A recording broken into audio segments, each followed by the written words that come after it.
सभी मित्रों को मेरे YouTube चैनल पे स्वागत है। आज के इस वीडियो में हम लोग टाइम एंड वर्क के प्रश्नों को हल करना सीखेंगे। तो चलिए सबसे पहले प्रश्न को हम लोग हल करना सीखते हैं। प्रश्न ये है कि ए किसी कार्य को 10 दिनों में पूरा करता है तथा बी उसी कार्य को 15 दिनों में पूरा करता है।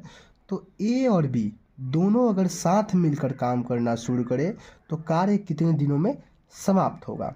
ठीक है, तो सबसे पहले हम क्या करेंगे कि एक वर्क निकालेंगे, आखिर टोटल वर्क कितना है।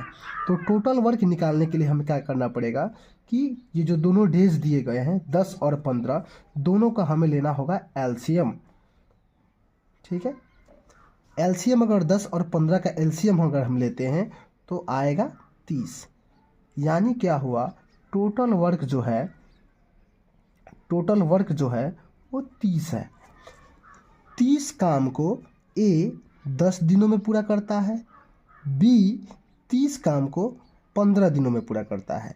अब हम निकालेंगे ए की क्षमता, फिर निकालेंगे बी की क्षमता।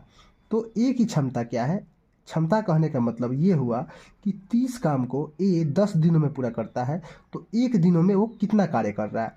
तो 30 में अगर हम 10 से भाग दें तो हमें प्राप्त होता है 3, यानी ए की जो क्षमता है वो 3 है। उसी प्रकार बी की क्षमता निकालने के लिए हम लोग 30 में 15 का भाग देंगे तो हमें प्राप्त होता है 2। एक फार्मूला होता है कि टोटल वर्क में अगर हम लोग डेज से भाग देंगे तो हमें प्राप्त होता है एफिशिएंसी।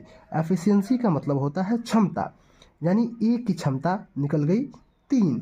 यानी कहने का मतलब ये हुआ कि ए एक दिन में 3 काम करता है, उसी प्रकार से बी एक दिन में 2 काम करता है।